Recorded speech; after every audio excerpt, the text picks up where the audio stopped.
Salve Maria, tudo bom com os senhores? Vamos começar então essa nossa aula em vídeo, né? Já que não tivemos aula presencial hoje, né? Começamos com a nossa Ave Maria. Em nome do Pai, do Filho e do Espírito Santo. Amém. Ave Maria, cheia de graça, o Senhor é convosco. Bendita sois vós entre as mulheres e bendito é o fruto do vosso ventre, Jesus. Santa Maria, Mãe de Deus, rogai por nós, pecadores, agora e na hora de nossa morte. Amém. Em nome do Pai, do Filho, Espírito e Santo. Amém. Eu pretendo avançar um pouquinho a matéria hoje, tá? Mas eu preciso concluir esse assunto do Espírito Santo, né? Que a gente está conversando já desde a outra aula. Eu mandei um material para vocês no grupo, né? Acho que uns 3 vídeos, né? Uns 3 textos, uma coisa assim, né? 3 textos. Fala sobre o Espírito Santo, obviamente, né, gente? A gente não tem a menor pretensão de esgotar o assunto. Falar sobre o Espírito Santo é muito profundo, né? Exige muito conhecimento, mas eu mandei para que a gente possa enriquecer o nosso conhecimento, né? Inclusive, eu aconselho a vocês, eu imagino que todos já rezem aí o terço todo dia, né? Lembre-se que Nossa Senhora pediu para que rezássemos o rosário, mas pelo menos o terço. Então, eu espero que todos já rezem o terço. Se não, é a oportunidade da catequese a gente começar a fazer isso. É um costume que a gente tem que ter na nossa vida, a gente tem que ter espaço para a gente rezar o texto todos os dias da nossa vida, gente. Eu vou bater nessa tecla já, quando a gente estiver falando de oração. Mas aconselho os senhores, além, né, da oração do terço, a incluir nas orações de vocês diárias uma oração ao Divino Espírito Santo, né? Especialmente eu aconselharia, vocês podem escolher o que quiser, tá? O Vem Espírito Criador. Vinde Creator Espírito. É uma oração muito bonita, uma oração que em determinados momentos, se ela for rezada na igreja, seguindo todo o rito que é determinado pela igreja, você pode oferir até indulgências plenárias, se não me engano, né? Então, uma oração especialíssima ao Divino Espírito Santo, ter isso na nossa vida, né? Essa é a forma de você puxar a sua consciência, o seu pensamento para o Divino Espírito Santo, né? Quem é o Divino Espírito Santo? A gente conversou na aula. Eu vou começar pelo nosso livrinho aqui, pegando as perguntas e respostas que tem no nosso livrinho a respeito desse 8º artigo da profissão de fé, né? Eu creio no Espírito Santo. Quem é o Espírito Santo? O Espírito Santo é a terceira pessoa da Santíssima Trindade. Pai, Filho e Espírito Santo. 3 pessoas, um só Deus. É isso que a gente tem falado bastante? A terceira pessoa da Santíssima Trindade é o Divino Espírito Santo. Qual é a obra que se atribui especialmente ao Espírito Santo? Vocês lembram que eu falei com vocês na aula? São 3 pessoas distintas, mas que sempre atuam juntas, mas que têm obras que são mais afins de uma pessoa do que da outra, né? Eu conversei com vocês a respeito disso na última aula, né? Que esse momento que vivemos, esse tempo que vivemos é o tempo do Espírito Santo por excelência, né? Então, as ações do Espírito Santo, tem ações que são mais apropriadas ao Espírito Santo, ações que são mais apropriadas à segunda pessoa da Santíssima Trindade e ações que são mais apropriadas à primeira pessoa da Santíssima Trindade. Não que eles realizem essas ações independentemente do outro, não. São juntos sempre, é um Deus só agindo, né? Mas tem ações mais apropriadas a um ao outro, né? Qual é a obra, como está falando aqui no Catecismo, né? Qual é a obra que se atribui especialmente ao Espírito Santo? A obra que se atribui especialmente ao Espírito Santo é a santificação das almas. Santificação, bênção, graças derramadas, isso é próprio do Espírito Santo, né? E voltado para as almas, né? Isso é uma coisa importante de ter na cabeça, gente. Nós vivemos num período na igreja que se falou muito do homem, né? Do ser humano, né? O Papa Leão XIII, Leão XIV, agora no início do pontificado dele, retoma essa coisa da igreja cristocêntrica, né? Eu falei com vocês isso na última aula, né? Cristo no centro da igreja. É para Cristo que a gente olha, é para Cristo que a gente pensa, né? É para Cristo que a gente vive, buscando o quê? A vida eterna. E essa vida eterna é a vida da alma, a alma que não morre, o corpo morre, né? O corpo fica aí, mas a alma permanece. Até o final do mundo vai estar no céu, no inferno, sua alma, como eu falei com vocês na outra aula, né? Então a preocupação de Deus é com a alma da pessoa. É essa alma que não vai nos levar ou para o céu ou para o inferno. Vivemos nessa vida com essa união de corpo e alma, então o corpo pede, a alma também pede coisas, e infelizmente na nossa situação, depois do pecado original, existe um conflito entre o que quer a alma e o que quer o corpo, né? Mas é a alma que a gente tem que se preocupar. Diz nosso Senhor Jesus Cristo: preocupe-se com o que pode matar a alma, não com o que possa matar o corpo. Né? Então a gente tem que se preocupar com as coisas da vida da graça, as coisas de Deus. Né? Então o Espírito Santo ele vem para santificar as almas. É a principal obra, a obra mais especial do Espírito Santo. Né? Por que se costuma figurar o Espírito Santo como uma pomba? Eu mandei um material para vocês a respeito disso, lembra? Vocês viram ali? Se não viram, a oportunidade de ver aquele material, né? É um material, né, que descreve aquilo que São Tomás de Aquino fala sobre esse simbolismo da pomba, né? Então, costuma-se figurar o Espírito Santo em forma de pomba, porque foi assim que o Espírito Santo se mostrou no batismo do nosso Senhor Jesus Cristo. Mas vocês sabem que nada de Deus é por acaso. Mas por que pomba? Por que não um outro animal qualquer, né? E tem lá, São Tomás de Aquino fala bastante sobre isso, eu não vou me aprofundar muito, mas vocês olhem lá, uma das coisas que ele falou por conta de ser um animal muito manso, o pombo, né? A pomba, né? Um animal muito manso, então aquela mansidão é própria de Deus, é própria do Espírito Santo, essa mansidão, né? Então é um dos motivos, né? Mas vocês vão ver ali, tem vários motivos. Um dos motivos eu achei interessante é que os pombos, né? A pomba, no caso aqui, ele está falando, vive sempre em bando, né? O revoar são vários pombos, né? Isso também tem um símbolo da igreja, que é uma comunidade de várias pessoas, né? Um animal que anda sozinho, né? O leopardo, por exemplo, é um animal que vive sozinho. Não vive 2, 3 leopardos juntos, é um só, né? Então não seria um bom exemplo para a igreja, mas o pombo a pomba é. Veio lá que o material que eu coloquei lá a respeito desse simbolismo da pomba simbolizando o Espírito Santo. São Tomás de Aquino explica muito bem aquilo ali. Conheço outro material melhor do que aquele, tá? O Espírito Santo não se mostrou outras vezes aos homens de modo visível? Sim, o Espírito Santo mostrou-se outras vezes de modo visível aos homens, principalmente no dia de Pentecostes. Nós vamos ver daqui mais uns dias a festa de Pentecostes. E em Pentecostes o Espírito Santo desce como línguas de fogo, né? Como chamas, né? Que desceram sobre a cabeça de cada um dos apóstolos que estavam aí no cenáculo juntos de Nossa Senhora. Né? Então, é uma outra forma de simbolizar o Espírito Santo, né? O Espírito Santo no dia de Pentecostes se mostrou em línguas de fogo, descendo sobre os apóstolos. É o que está falando aqui nessa perguntazinha 120. Eu estou aqui na página 33 do nosso livrinho. A última perguntinha aqui, uma coisa que fala aqui sobre o Espírito Santo. Que efeito produziu o Espírito Santo nos apóstolos? O efeito que o Espírito Santo produziu nos apóstolos foi o de enchê-los de luz, de força e de todos os seus dons para anunciar o Evangelho e propagar a Igreja de Jesus Cristo. Quando a gente vai falando especificamente do sacramento do Crisma, a gente vai falar bastante sobre isso, né?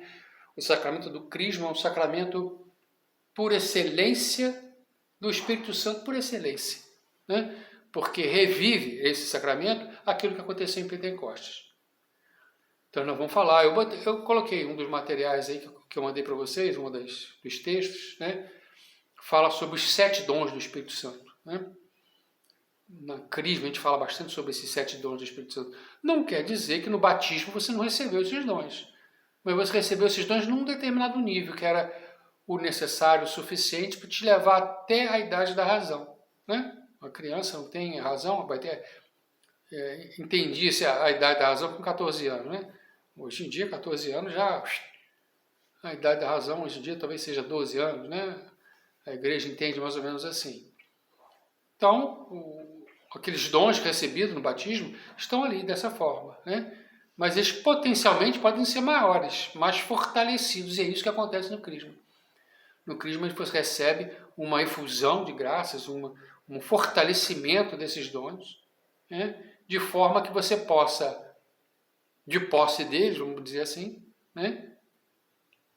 Seguir em frente naquela missão que agora também é sua. Né? O batizado tem a mesma missão da igreja. A igreja tem uma missão específica, evangelização, vamos supor assim, né? Usar esse termo. Você, membro da igreja, tem a mesma missão da igreja. Só que da mesma forma como os apóstolos, né? Os apóstolos estavam no cenáculo ali, com medo, não é isso que a gente lê? E quando vem o Espírito Santo, eles se tomam de força, de coragem, e saem para o trabalho de evangelização, que vai cada um para uma região, combinado entre eles, né? E é a igreja nascente, a igreja que sai e vai se expandindo a partir da vinda do Espírito Santo. Então, esse momento de Pentecostes, dessa efusão de graças, que a pessoa revive no crisma, é esse momento que o Espírito Santo vem e fortalece aqueles dons que já estavam na alma daquela pessoa, ajudando aquela pessoa ou capacitando aquela pessoa para o trabalho de evangelização, para o apostolado. Que todos nós temos essa missão, né? Que seja na nossa família, seja com nossos amigos, com as pessoas com quem a gente trabalha, com os nossos vizinhos. Nós temos essa missão. Na oportunidade de evangelizar, eu estou ali presente para falar da igreja. Na oportunidade de corrigir alguém que caminha um caminho errado, eu estou ali. Na oportunidade de aconselhar a pessoa, eu estou ali. Por isso que os dons são dom do conselho, da fortaleza, da inteligência, né? Do entendimento. Todos aquilo capacita a pessoa a poder exercer esse apostolado que ele tem obrigação, já que é membro da igreja. Então, o Espírito Santo em Pentecostes fez isso com os apóstolos, né? Diz que São Pedro, que estava ali com medo, saiu porta fora e já dali converteu, batizou 3.000 pessoas. Quer dizer, 3.000 naquela época se contavam os homens, né? Então, 3.000 homens. Não está ali descrito quantas mulheres, quantas crianças estavam ali, adolescentes. Imagina, então, sei lá, 6.000 pessoas, 7.000 pessoas. Na hora que ele saiu, e ele falava e cada um entendia a sua língua, aquela região ali, vinha gente de vários lugares, né? E todos ouvindo a sua própria língua, e São Pedro, de uma pessoa que estava com medo,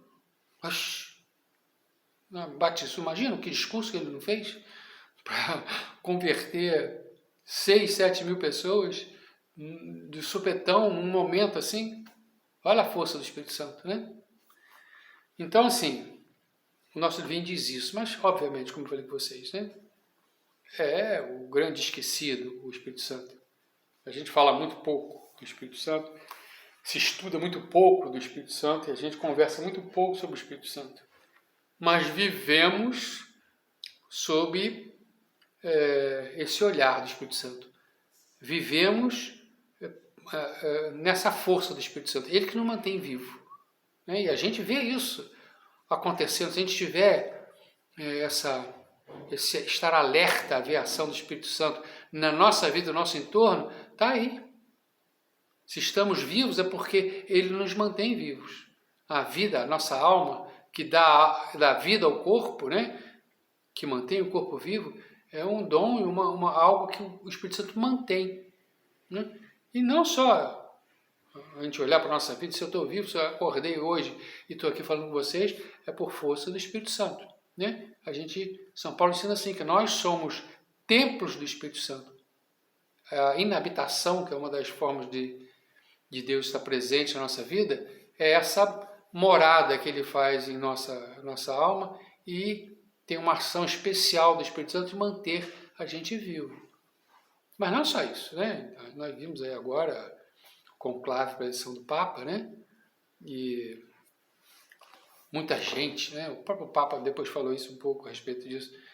Muita gente falando que não, que vai ser o cardeal X por causa disso, disso, disso. O outro cardeal, não sei das contas, porque ele tem muita penetração diante, não sei o que dizer. O outro porque ele tem dons de diálogo, não sei o que. O outro porque ele conhece todos os meandros do Vaticano. Que o outro, tudo coisas, né? Critérios humanos, né? Para se escolher uma pessoa, né? E na hora que surgiu, veio alguém que muito pouco esperavam por ele, que tem um perfil diferente de tudo aquilo que se falou, que não era papável, mas não era a pessoa que todo mundo imaginava que fosse, e está começando um papado de uma forma completamente diferente do que se pensou. E para que a gente pense assim, ah não, mas tinha uma disputa lá dentro do conclave, pessoas de um lado, pessoas de outro lado, né? Falaram aí, como eu falei com vocês, que ele recebeu mais de 100 votos dos 133 possíveis. Só o Espírito Santo para fazer que tanta gente concorde com o mesmo ponto. Um dia desse ali, estava olhando a matéria, falando sobre isso, como foi rápido o conclave, todo mundo pensou que por conta das divisões que estavam dentro da igreja, isso fosse levar semanas, né, de uma hora para outra, e teve quase que um consenso de todo mundo escolher aquele, e que vem num caminho completamente diferente do que vinha o outro pontificado. Ninguém imaginava, né? Tinha um aí que era grande candidato, todo mundo dizia que era o favorito. E tem uma frase lá, um ditado no Vaticano que diz: quem entra para o conclave papa, sai cardeal. Quer dizer, o favorito nunca é aquele que é escolhido. Então todo mundo achava que era aquela pessoa, que era um outro, que era o outro, e veio um outro. Por quê? É o Espírito Santo agindo. O Espírito Santo age, e quando ele age, não tem força contrária, não tem força para ir contra, né? Obviamente que os cardeais que estavam lá podiam escolher seguir aquela inspiração do Espírito Santo ou não, mas eu acho que foi tão forte que houve quase que um consenso, assim, quase que uma unanimidade na escolha dele. Né? Ele está aí exercendo o papado dele com as bênçãos do Espírito Santo, com certeza. Então, nós vemos aí algo que, né, se você pegar aí as reportagens, as matérias de todos os veículos de notícia antes do conclave, e depois ver o resultado do conclave, você vê que é uma coisa completamente diferente do que você esperou. A ação do Espírito Santo. Porque o Espírito Santo conduz a igreja. Se a igreja está de pé, é por conta do Espírito Santo. A igreja governa, o Espírito Santo governa a igreja. Eu me lembro de uma pessoa, ele era protestante, tá? Se não me engano, luterano. Não vou me lembrar do primeiro nome, vocês sabem que eu sou o meu nome, né? O sobrenome dele é Von Pastor, né? Então, na época do Papa, se não me engano, Papa Leão XIII, inclusive, ele permitiu que esse protestante, eu não me lembro o primeiro nome dele, então, o sobrenome Von Pastor, que ele pesquisasse os arquivos vaticanos, né? Tem alguns documentos que ficam lá guardados, nem todos a gente tem acesso, porque são coisas confidenciais, e ele pesquisou aquilo tudinho. E ele disse depois assim, ao terminar o estudo que ele fez dos arquivos vaticanos, de tudo que falava sobre a igreja, sobre a história dos papas, ele se converteu ao catolicismo. Pediu ao Papa a conversão e o Papa perguntou ele por quê. E ele dizia que ele vendo a história da igreja, tanta miséria, tanta coisa errada que acontecia, se essa igreja não fosse conduzida pelo Espírito Santo, já tinha acabado há muito tempo. Olha só a conclusão que ele chegou. Ele chegou à conclusão de que realmente a igreja que é conduzida pelo Espírito Santo é a igreja católica, porque por tantas passou essa igreja, que se não fosse a mão do Espírito Santo, já tinha acabado. Conclusão de uma pessoa muito inteligente, né? Então, aí, é o Espírito Santo que conduz a igreja, que nos mantém vivo, que mantém o mundo funcionando, que mantém as coisas acontecendo. Ele que santifica, que abençoa, que sacraliza as coisas. Então a gente tem que dar uma atenção absurda ao Espírito Santo, né? Aconselho a vocês, quando eu estou falando da oração do Espírito Santo, aconselho a vocês terem em casa, isso é uma coisa que eu não falei ainda com vocês, uma daquelas coisas periféricas que às vezes eu tenho vontade de falar com vocês, vou aproveitar para falar aqui. É muito bom que a gente tenha em casa um quadro do Sagrado Coração de Jesus, uma imagem do Sagrado Coração de Jesus, do Imaculado Coração de Maria, né? Uma escultura qualquer do divino que chama, né? Eu tenho aqui, vocês estão vendo aqui em cima, né? Deixa eu mostrar ali para vocês ali. Ó, aquilo lá, né? Vocês já devem ter visto, né? É um pombo e atrás tem todo uns raios, um esplendor que a gente chama, né? Que essa escultura é conhecida como divino, por conta de ser o divino Espírito Santo.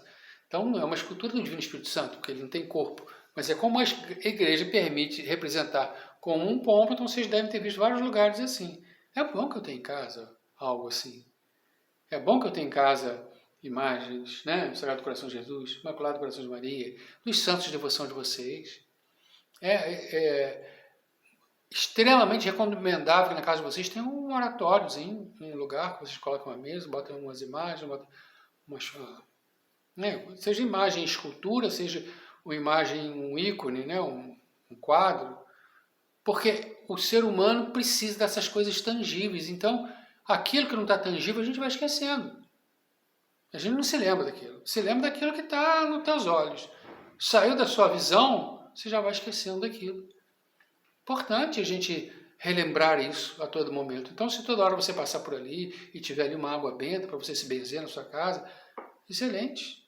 Então, tenha na sua casa, busque ter, por exemplo, quando eu dou esse exemplo, algo que te remeta ao Espírito Santo de Deus. Né?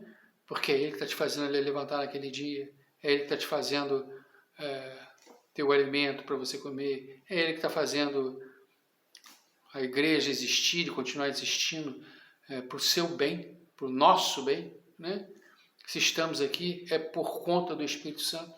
Né? Tanto vocês como estão aí, eu como estou aqui, é por vontade dele, cumprimos a vontade do Espírito Santo. Então, se eu penso em santificação, se eu penso em sacralização, eu estou pensando no Espírito Santo. E eu tenho que recorrer a Ele, pedir a Ele.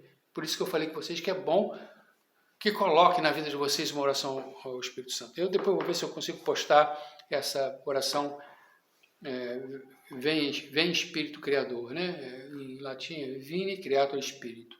Vou colocar ali para vocês, tá? Esse é o 8º artigo, né? Peço que vocês leiam, quem não leu ainda, o material que eu mandei, né? Se não me engano, eu mandei 3 links de 3 textos que falam sobre o Espírito Santo, sobre porque representado por pomba, os 7 dons do Espírito Santo. Leiam, por favor. Nós vamos voltar ao tema do Espírito Santo quando a gente estiver falando do sacramento do Crisma, né? Mas eu queria avançar um pouquinho, como falei com vocês, nós já estamos aí no mês de maio, acabando, eu quero avançar na matéria, para a gente não ficar aí para trás, né? E eu quero entrar hoje com vocês no 9º artigo, que tem a ver com isso que eu acabei de falar. O que diz o 9º artigo da profissão de fé? Que, vamos lá, o 8º diz, creio no Espírito Santo, né? Na verdade não diz o creio, já falei com vocês, o creio fica subentendido, né? Porque assim, creio no Espírito Santo. Creio no Espírito Santo, na Santa Igreja Católica, na comunhão dos santos. Na Santa Igreja Católica, quer dizer que eu também creio na Santa Igreja Católica e na comunhão dos santos. Gente, a pessoa está reafirmando aqui quando reza isso, quando professa isso, que ela crê na Igreja Católica. A Igreja Católica é o quê? Toda a doutrina da Igreja, todo o catecismo, todos os ensinamentos, todos os santos, todos os magistérios da Igreja Católica. Não tem como você dizer que crê na Igreja Católica e depois você não cumprir aquilo que a Igreja te determina. Como é que pode ser isso? Creio na Igreja, a Igreja diz isso, mas isso não acredito. Creio na Igreja, a Igreja pede para fazer isso, eu não faço. Ué, como que crê? Então não crê. Vamos lá, se a Igreja diz que você, é mandamento da Igreja, você tem que ir à missa todos os domingos, e eu não vou, então eu não posso dizer que eu creio. Olha só, quando eu digo creio, eu estou aceitando que tudo aquilo que a Igreja ensina, e, quer dizer, no caso dos mandamentos da Igreja, até determina, tudo aquilo que a Igreja orienta, é orientação, determinação, ensinamento que vem de Deus, e eu acredito nela. Ela me diz, faça tal coisa, eu não vou, não faço. Crer na Igreja Católica, seguir a Igreja Católica, ser membro da Igreja Católica, está ligado ao primeiro mandamento, amar a Deus sobre todas as coisas. Porque essa Igreja Católica foi fundada por nosso Senhor Jesus Cristo. Ele a fundou e colocou sob o comando dela o primeiro Papa, São Pedro. São Pedro, ser humano como nós, né? Então chegou uma idade, São Pedro morreu. E aí? E aí, aqueles que estavam ali elegeram um outro para o lugar dele. Se juntaram, conversaram, chegaram à conclusão de que não sei quem era, como agora, que era Lino, o nome dele, puseram a mão, ele foi empossado como Papa. Foi o segundo, depois teve um terceiro, e o quarto, e quinto, e sexto, 266, 267, Leão 14. É esse que comanda a igreja fundada por nosso Senhor Jesus Cristo. Fundada por nosso Senhor Jesus Cristo, para que essa igreja foi fundada por nosso Senhor Jesus Cristo? Foi fundada para permitir a nós aqui, que estamos aqui, um tesouro que Deus deixou para a gente, né?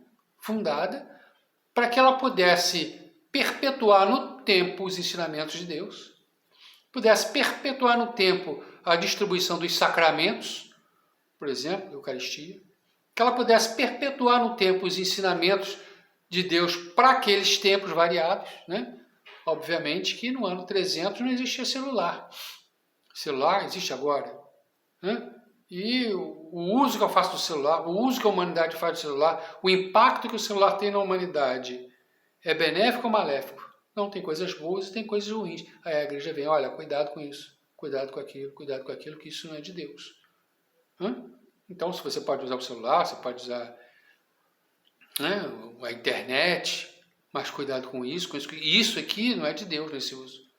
Então a igreja fala no tempo que a gente está vivendo, né? E falou nesses tempos todos, ensinando as pessoas daquele tempo como viver aquela vida naquele tempo, seguindo a vontade de Deus. Para nós, para cada um dos seres humanos que viveu nesses 20 séculos da Igreja Católica. Então a igreja ensina aquilo que Jesus ensinou. A igreja não está aqui para se conformar com o mundo, para aceitar as pressões do mundo. Não, a igreja está aqui para mudar o mundo. Não é o mundo que vai mudar a igreja, é a igreja que vai mudar o mundo. A agenda da igreja não é a agenda do mundo, da ONU, dos países, não. A agenda da igreja é a agenda de Cristo. Por isso que o Papa Leão XIV falou, olha só, procedemos de Cristo, somos de Cristo. Essa igreja é a igreja de nosso Senhor Jesus Cristo. E a gente ensina o que nosso Senhor Jesus Cristo ensinou. Não podemos ensinar nada diferente, porque senão não tem sentido a igreja. A igreja foi fundada por ele para ensinar aquilo que ele... A igreja não vai mudar. A igreja não pode mudar, porque ela ensina aquilo que Jesus Cristo ensinou. Nós não podemos mudar o que Jesus Cristo ensinou, né? Então, a igreja existe para ser leal, ser fiel, estar alinhada a nosso Senhor Jesus Cristo. Então ela só ensina aquilo que Jesus ensinou. Então se ela só ensina aquilo que Jesus ensinou, o que a igreja fala é o que Deus fala. Então eu creio em Deus, creio na igreja. Mas tem um negócio aqui, tem uma outra coisa que eu vi ali, Sim, a igreja é governada pelo Espírito Santo, como eu acabei de falar para vocês, mas a igreja, ela é operacionalizada, ela existe através de homens, seres humanos, todos nós, do Papa até o mais humilde dos católicos, todos somos seres humanos e erramos. Todos erramos. O único nessa hierarquia toda que não erra é o Papa quando ele fala de fé e de moral e seguindo 4 preceitos, né? Se ele não cumprir esses 4 preceitos, aquilo que ele falou, nem aquilo que ele falou é infalível. A infalibilidade do Papa, do Romano Pontífice, ela é cercada desses critérios, né? Ele só é infalível quando ele fala de fé e de moral, se ele cumprir esses 4 preceitos que precisam para que aquilo que ele esteja falando seja fundado na infalibilidade papal. Que pontos são esses? São os pontos que ele não pode falar contra aquilo que já vinha ensinando a igreja. Então, se um papa falar agora uma coisa que é contrária ao que todos os outros papas ensinaram, não, eu não posso admitir ali a infalibilidade. Eu não posso falar nada, o papa não pode falar nada que seja contrário à revelação, aquilo que está na Bíblia.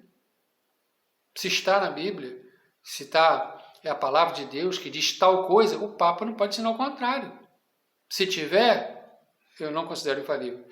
Só se for o Papa é infalível quando fala ainda de fé e de moral. O Papa pode gostar do presidente X do país tal. E por causa disso eu sou obrigado a votar naquele? Não, porque isso é política. Política não é moral e nem fé e nem moral. Quando ele fala sobre fé e moral, sim, ele pode ser infalível. último ponto, quando ele fala ex cátedra, quando ele está dando ensinamento para o mundo inteiro. Então, se eu faço uma pergunta ao Papa, mandei uma carta para o Papa leu minha carta e me respondeu alguma coisa. Aquilo que está me respondendo, ele está respondendo para mim. Não é um ensinamento para o mundo, ele pode estar ali expressando a opinião dele. Né? Então, no caso do Papa Leão XIV, o nome dele é Robert Prevost. Então, Robert Prevost pode ter uma opinião, mas o Papa Leão XIV tem que ter uma outra. Ou pode ter uma outra, ou deve ter uma outra. Então, por exemplo, a gente viu no Papa Francisco, ele tinha algumas opiniões próprias dele, mas ele nunca colocou aquilo como ex cátedra, como um ensinamento para toda a igreja. Quando você coloca um ensinamento para toda a igreja, tem um peso muito grande. E o Espírito Santo não deixa que você erre. Opinião própria, você pode errar. Então, se não for de fé e moral e não cumprir esses 4 preceitos, nem o Papa é infalível. Ele só é infalível com essas condições que eu estou falando aqui para vocês, tá? Então, a igreja, seguindo tudo isso que eu estou falando com vocês, se ela prega isso tudo com vocês, a igreja é a voz de Deus. E eu tenho que acreditar em tudo que a igreja fala. Ah, mas eu não aceito esse negócio de não poder a pessoa se separar depois que casou. Não é a igreja que proíbe. É o que ensina o nosso Senhor Jesus Cristo. Ah, mas eu não aceito esse negócio que a igreja fala aí. Que a igreja tem que modernizar um pouco, flexibilizar um pouco essa questão do aborto. Mas não é a igreja que é contra o aborto. É Jesus Cristo que é contra o aborto. Ah, mas eu acho que a igreja tinha que ser mais veemente em cima dessas questões todas da fome, né, das terras, de reforma agrária. Isso é agenda política. Não é a agenda do nosso Jesus Cristo. Jesus Cristo disse assim, dá a César o que é de César e a Deus o que é de Deus. Não é? A igreja não tem posição da igreja. A posição da igreja é a de Jesus Cristo. Então eu digo, creio na igreja católica, eu estou dizendo que eu creio naquela igreja, que é a igreja conduzida, fundada por nosso Jesus Cristo e conduzida pelo Espírito Santo. A igreja, na história da igreja, tivemos erros, né? Mas das pessoas, não da igreja. Vocês veem que agora vivemos um pontificado que terminou, foi um pontificado muito polêmico, a série de coisas, mas esse que agora vem, o Papa tem colocado coisas completamente contrárias àquilo que vinha antes. Então, o próprio caminhar da igreja na história, ela se corrige, porque quem conduz é o Espírito Santo. Então, se algo aconteceu que estava caminhando para um lugar para cá, o Espírito Santo age de forma a trazer de volta para aqui. E eu vou caminhando esse caminho. Aí, de repente, uma época vai um pouco para lá, o Espírito Santo age e volta para cá. Então, naquele momento estava para aqui, naquele momento estava para aqui, tinha alguma coisa que estava muito legal. Mas, se eu olhar a história toda da igreja, ela caminha na retidão daquilo que ensina o nosso Senhor Jesus Cristo. Né? Lembre-se que para Deus não tem tempo. Para a gente é que tem. Né? Então a gente fica às vezes meio nervoso com isso tudo. Mas tenham fé, tenham confiança que é o Espírito Santo que conduz. Essa igreja conduzida pelo Espírito Santo, igreja católica, apostólica, romana. Essa que é a nossa igreja. E alguém um dia me perguntou assim, mas Pio, existem mais 20 e tantas outras igrejas com nome de católica. Eu falei, gente, é tudo coisa... Vai lá, tudo coisa do demônio. A igreja,